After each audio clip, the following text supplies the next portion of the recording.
हमने कहा खैरियत तो है, बताया भी नहीं, चली आई। जब बेटी ने इतना सुना तो बाप के गले से लग करके ठाटे मार कर रोने लगी।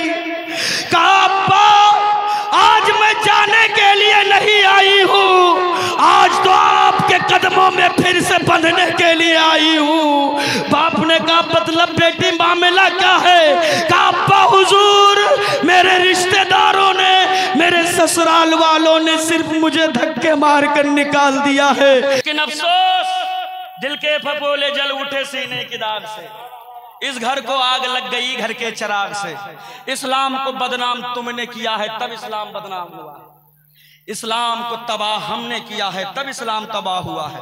वरना दुनिया में किसी माँ ने वो बेटा नहीं जना है जो मेरे माशरे की बेटी की अजमत की तरफ आंख उठा करके देख सके।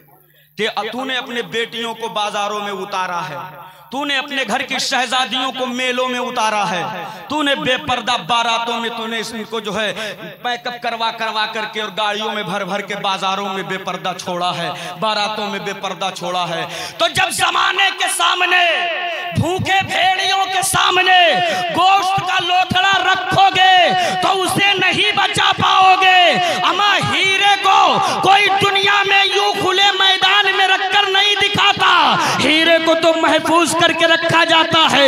हीरे के टुकड़े में अगर जर्रा बराबर दरार आ जाए तो याद रखना फिर उसकी कोई कीमत नहीं होती। अपने घर की बेटियों को हीरे का टुकड़ा समझो और इनके अजमत पर आंच ना आने दो। जिस दिन तूने अपने घर की बेटियों को पाक दामन बना दिया, जिस दिन तूने अपने घर की बेटियों के किरदार में खातूने जन्नत का किरदार शामिल कर दिया, जिस दिन तूने अपने घर की शहजादियों के तरीक में तरीके फातिमा मिला दिया, मेरा ईमान है फिर वो माएँ पाकीज़ा हो जाएंगी। जब वो पाकीज़ा माएँ अपने पाक कोख से किसी बेटे को जन्म देंगी तो वो बेटा जमाने का नचनिया नहीं होगा, बल्कि कुरान की बरकत से उन्हीं बेटों में से कोई सलाहुद्दीन अय्यूबी होगा, कोई सैयद सालार मसूद गाजी होगा। सुभान अल्लाह, सुभान अल्लाह। बोलो होगा कि नहीं होगा? होगा। लेकिन अफसोस जितनी बड़ी पतेली गोश्त की चढ़ी चूल्हे पे उतना ही बड़ा मुसलमान।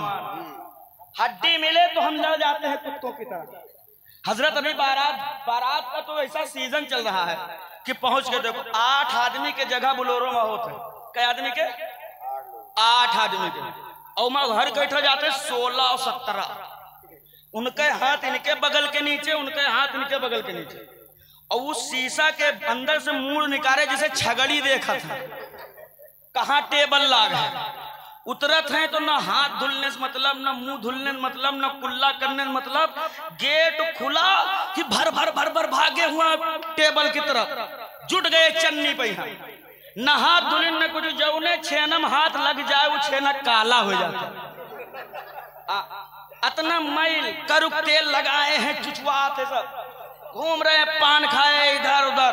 अब पहुंचे ना खाने के टाइम तो एक लुकमा खाया, अच्छा नहीं। घर में अच्छी सब्जी बन जाए तो पतेली चाट के खा लेंगे, वहां मुर्गी फ्राई थोड़ा काट के यूं फेंक देते हैं। थोड़ा सा मिठाई खाया यूं फेंक दिया। सालन में कोई मिस्टेक थोड़ी सी हो गई तो उसको उठा के पलट दिया, दूसरी प्लेट लेके आओ। रोटी में थोड़ी सी मिस्टेक हो जाए, रोटी तोड़ के उतना फेंक दिया, दूसरी रोटी लेकर के आओ। फिर भी जो गरीब बाप होता है ना, जिसने अपनी बेटी देनी है आज, जिसने तेरे पेट भरने के लिए कदम कदम जमाने के ठोकरें खाई हैं, वो कमजोर बाप अपने हाथ जोड़ जोड़ कर एक एक बारातियों से कहता फिरता है, अगर कोई कमी रह गई होगी तो माफ कर दीजिएगा, अगर कोई कसर बाकी रही हो तो माफ कर दीजिएगा, अगर कोई गलती हो गई हो तो माफ कर दीजिएगा। अम्मा ये कौन हाथ जोड़कर तुझसे माफी तलब कर रहा है? ये वो है जो आज अपने जिंदगी की जमा पूंजी तुझे देने जा रहा है। ये वो है जो अपनी औलाद, अपने जिगर का टुकड़ा तेरे हवाले करने जा रहा है। मगर वो जालिम बारातियों, तुम्हें हया नहीं आती खाकर फेंकने से? तुमको शर्म नहीं आती है जाये करने से? जहां प्लेटें इकट्ठा की जाती हैं, शाम के वक्त देखिए 50 आदमी का खाना खाना वहां वेस्ट हुआ पड़ा होता है। यह तेरे माशरे का हाल है। यही वजह है कि गरीबों की बेटियां अपने घर से विदा न हो सकी, उनकी उम्र बेउम्र हो रही है और उम्र में जब जवानी की दहलीज पर कदम रखती हैं उनके पैर लड़खड़ाते हैं, गुनाहों की तरफ उनके कदम बढ़ जाते हैं। याद रखना, अगर चंद्रिका के इस आबादी से अगर किसी एक बेटी ने अपना गलत कदम उठाया तो कल कयामत के दिन पूरी आबादी के लोग गिरफ्तार किए जाएंगे। हर एक से पूछताछ होगा, रब हर एक से पूछेगा। मानता हूं वो गरीब था लेकिन तेरे खजाने तो दौलतों से भरे थे, तेरे घर में तो पैसों की कमी न थी, तेरी तिजोरियों में तो मालो मता की कोई कमी महसूस न थी। क्या तुम सब मिलकर मुट्ठी मुट्ठी देकर इस गरीब की बेटी को तुम विदा न करवा सके? इसने अपना कदम गुनाहों की तरफ बढ़ाया है। ये चंद्रिका गांव के जिंदा दिल मुसलमानों, अगर सीने में पत्थर नहीं दिल है दिल और वाकई धड़कता है तो रख ले हाथ और सोच कि जब कल कयामत के दिन यही बेटियां दामने रहमतुल लिल आलमीन पकड़कर मुस्तफा से शिकायत करेंगी, या रसूल अल्लाह क्या कसूर था मेरा कि मेरे हाथ पीले न हो सके? क्या कमी थी मेरी, क्या खता थी मेरी कि मैं अपने घर से विदा होकर ससुराल न जा सकी? मेरी सिर्फ इतनी गलती थी, मेरा सिर्फ इतना गुनाह था कि मेरा बाप इतना अमीर न था कि जमीनें बेचकर इन जहेज के भिखारियों के कटोरे भर सके, इन बेटा बेचने वालों की मांगे पूरी कर सके। ए लोगों, अगर मुस्तफा ने उनकी अर्जी कबूल कर ली और आका ने तुमसे अपना मुंह फेर लिया तो उस भरे महशर में कौन होगा जो तुझे शफाअत की भीख देगा? कौन होगा जो तुझे मुस्तफा जाने रहमत, कौन होगा जो तुझे नबी के झंडे का साया अता करेगा? अरे बरेली का इमाम आज भी ये पैगाम दे रहा है कि दुनिया और आखिरत में अगर भलाई चाहते हो तो आज लो उनकी पनाह, आज मदद मांग उनसे, फिर न मानेंगे कयामत में अगर मान। नारे तकबीर, नारे तकबीर, नारे रिसालत, नारे रिसालत, मसलके आला हजरत, मसलके आला हजरत, इस्लाहे कॉन्फ्रेंस, इस्लाहे कॉन्फ्रेंस, नारे तकबीर, नारे रिसालत। बहुत अच्छे, क्या कह रहे हैं? या रसूलल्लाह। सबसे ज्यादा मेरी कौम को जिस वबा ने तबाह किया है वो है जहेज की बीमारी। बेटे बेचे जा रहे हैं, ले लो कटोरा, मांगो भीख, बेचो जितना बेचना है बेटा बेच लो, मगर याद रखना कि नस्लें कुचलने वाली हैं और जब ये कुचली जाएंगी ना तो इनकी रोने की आहें भी कोई सुनने वाला नहीं होगा। खाओ तुम हड्डी, पड़े रहो मुर्ग मुसल्लम के चक्कर में, नचाओ जितना नचाना है रंडी, कोई फर्क नहीं पड़ता है। मगर याद रखना फर्क जब आएगा ना तो संभाले नहीं संभलेगा। अभी तुम क्या समझते हो हम कमा रहे हैं, खा रहे हैं, कारोबार अच्छा चल रहा है तो बहुत अच्छे हैं, कुछ अच्छे नहीं। उलमा से पूछो कि तुम्हें घेर के कहां लाके खड़ा किया गया है। एक धक्का जमाना मारेगा तुम तबाह हो बर्बाद। सिर्फ एक धक्का देने की जरूरत है और तुम तबाही की दहलीज पर खड़े हो। मगर तुमको क्या पता है, तुम तो गफलत की चादर ताने और उसके अंदर खुद को छुपाए सो गए। सारा काम मौलाना लोगों का है, सारा काम इनका है, ये जो करेंगे वो होगा। इनके कंधे से कंधा नहीं मिलाओगे तो ये क्या कर लेंगे तुम्हारा? क्या कौन सी कामयाबी दिला देंगे तुम्हें? एक मौलवी खड़ा होता है तो 5-6 लोग नहीं बल्कि पूरी आबादी के लोग उसके पीछे पड़ जाते हैं। ये हो रहा है हमारे यहाँ। हम अच्छे काम के लिए रोकेंगे तो एक नहीं 10 लोग आकर मेरे पीछे लग जाएंगे, इनको यहाँ से हटाओ। ये इमामों का हाल है, ये मुदर्रिसीन का हाल है, ये हमारे कौम के रहनुमाओं का, हमारे कौम के पेशवाओं के साथ जो रवैया हमारी कौम कर रही है, ये हालात हैं तुम्हारे। तो फिर जब दुनिया मारती है क्यों चिल्लाते हो? तुमने अपने बेटों को तो जाहिल रख दिया है। 95% बच्चे ऐसे हैं, 95% ऐसे बच्चे हैं जो निकाह में निकाह नामा को टाप लगवा के मुकम्मल करवाया जाता है। जाहिल हैं तेरे बेटे, साइन करना नहीं जानते हैं। ये अलग बात है, उनको देने के लिए चमचमाती साइन खड़ी कर दी गई है, मगर उनको साइन करने का तरीका नहीं मालूम है। 25-25 गाड़ियां एक कलर की एक ट्रांसपोर्ट से निकाल करके लाई गई हैं सिर्फ बारात की नौटंकी दिखाने के लिए, और बेटे जाहिल हैं। 2.5 कुंटल बकरा वलीमे में खर्चा किया गया, 15 तरीके का स्टार्टर, बेटा जाहिल है। होमगार्ड नहीं है तेरी औलादें, होमगार्ड। अरे कहीं पर अगर हाथ देकर गाड़ी का कागज चेक करने के लिए सिपाही रोक लेते हैं तो तेरे बेटों के चेहरे जर्द पड़ जाते हैं। क्यों जानते हो? जाहिल है, जवाब क्या देंगे? कानून ही नहीं पता है, क्या बात करेंगे ये? मस्जिदें जमी बोस हो रही हैं, मदारिस जमी बोस हो रहे हैं, तेरे बुजुर्गों के खानकाहें मकाबिरों को दुनिया से तोड़ने का मंसूबा बनाया जा रहा, और तुम कहाँ हो? हड्डी में मुलव्वस। तो खाओ खिलाओ जितना हड्डी खाना खिलाना है, बेच बेच कर जमीनें दावतें उड़ाओ, रखो मां बहन बेटियों के जेवरात गिरवियों, खाओ हड्डी। नस्लों को यूं ही जूतों को नीचे रखकर यूं रौंदा जाएगा। फिर ये मत कहना जमाना क्या कर रहा है। अगर इन्हें बचाना है तो हड्डी खोरी बंद करना होगा। नस्लों के हाथों में कलम थमा दो, कलम। मेरा ईमान है जिस दिन तेरे कौम का बेटा आईएएस बन जाएगा, तेरी आबादी की मस्जिद पर कोई पागल अड़ियल अपनी निगाहें लेकर आएगा, तो यही बच्चा इमाम के कंधे से कंधा मिलाकर कहेगा, हजरत फिक्र रखने करने की जरूरत नहीं है, अंदर जाए, अकीदे का मुसल्ला बचा ले, कलम की जोर पर मस्जिद का मिनारा हम बचाएंगे। बोलो, बचाया जा सकता था कि नहीं बचाया जा सकता था? अब एक आखिरी पैगाम। हाँ, सबसे ज्यादा माशरे का बेड़ा जिसने गर्क किया है वो है औरतें। हाँ, औरतें हैं, औरतें। 95-100 औरत में 5 औरत नमाज पढ़ती हैं, 95 बेनमाजी हैं। 95 औरतें बेनमाजी हैं। चले जाओ रत जगह में, वो दादी जिनके मुंह से बोलना है फूंक निकलत, उन्हों बिच्चे अंगनम करिहा सजाए कहा था, ए बड़की ए उमा फुरू कर हम हन्ना है। ये हाल है तेरे माशरे का। एक कौमे मुस्लिम की शहजादियों, याद रखना, अगर तुम ये समझती हो मैं फकत एक औरत हूं तो ये तुम्हारी भूल है। जब तुम सिर्फ एक औरत थी तो दुनिया कोई इज्जत नहीं देती थी।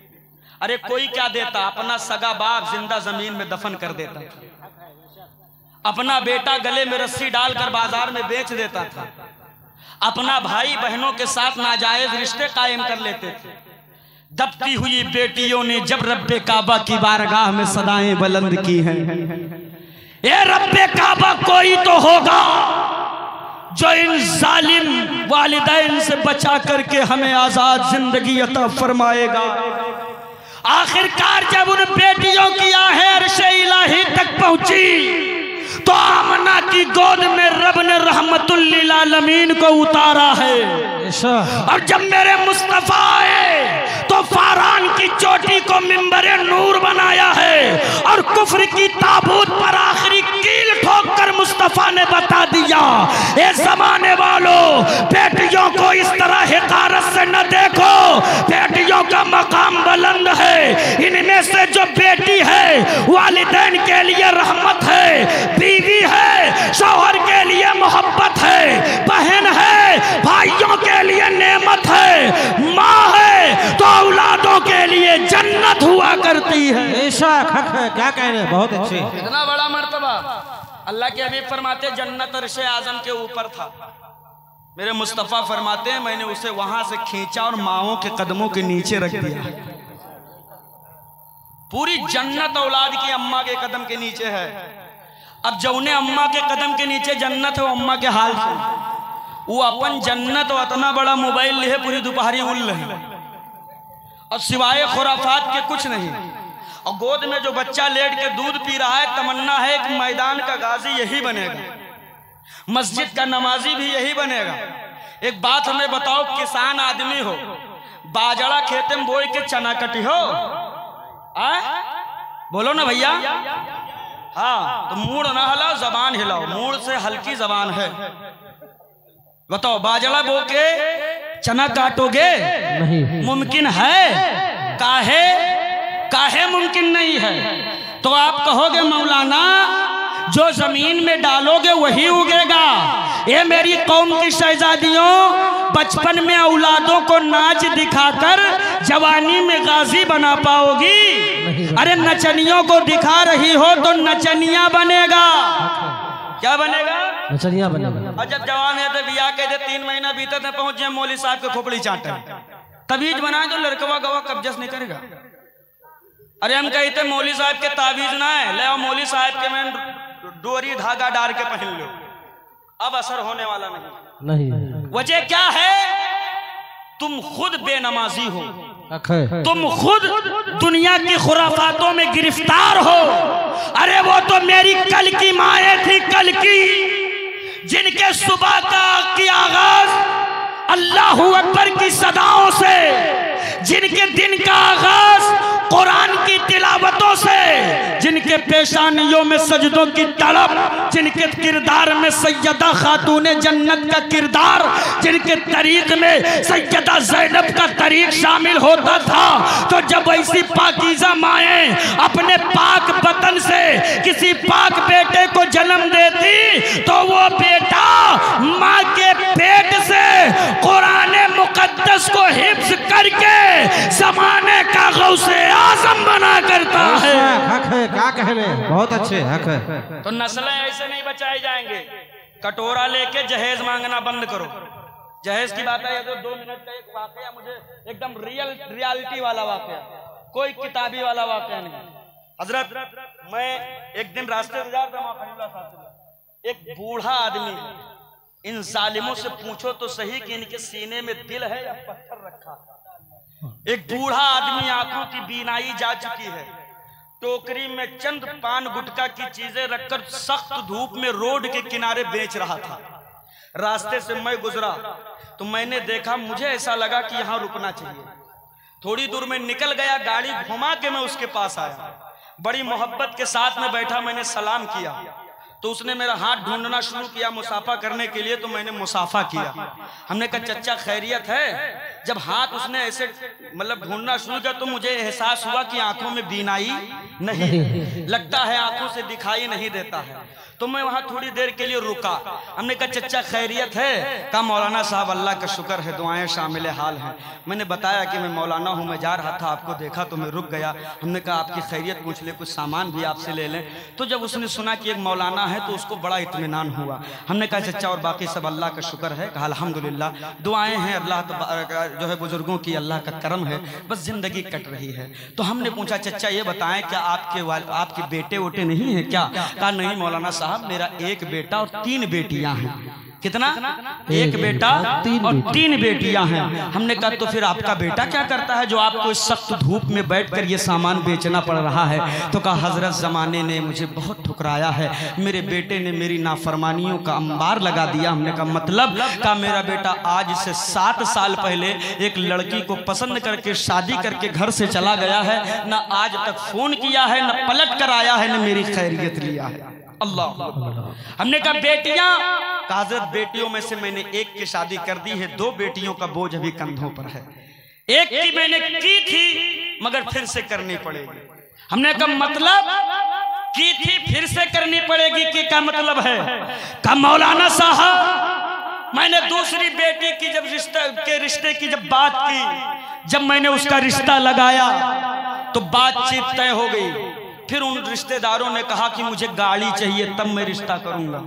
तवज्जो से सुनिएगा, अगर अहले दिल हो, औलाद अल्लाह ने औलाद से नवाजा है तो बताना कि ये दर्द क्या इंसानों के सीने में नहीं उठता है? क्या हमारे अंदर ईमान बिल्कुल मर चुका है? का गाड़ी का डिमांड किया कि मुझे गाड़ी चाहिए तब शादी करूंगा। हजरत मैंने कैसे भी करके, कितनी भी मशक्कत करके मैंने पाई इकट्ठा किया। अपने उस बेटी की शादी में मैंने जहेज में गाड़ी दिया, गाड़ी, मगर जब रिश्ता करके बेटी को मैंने विदा कर दिया, 2 से 2.5 महीने का अरसा गुजरा, कि एक दिन शाम मगरिब का वक्त था, मुझे ऐसा महसूस हुआ कि मेरी बेटी मेरे दरवाजे पर खड़ी है। मैंने कहा बेटी तुम हो? कहा अब्बा मैं आ गई हूँ। हमने कहा खैरियत तो है, बताया भी नहीं, चली आई। जब बेटी ने इतना सुना तो बाप के गले से लग करके ठाटे मार कर रोने लगी। कहा अब्बा आज मैं जाने के लिए नहीं आई हूँ, आज तो आपके कदमों में फिर से बंधने के लिए आई हूँ। बाप ने कहा मतलब बेटी मामला क्या है? कहा अब्बा हुजूर मेरे रिश्तेदारों ने, मेरे ससुराल वालों ने सिर्फ मुझे धक्के मार कर निकाल दिया है।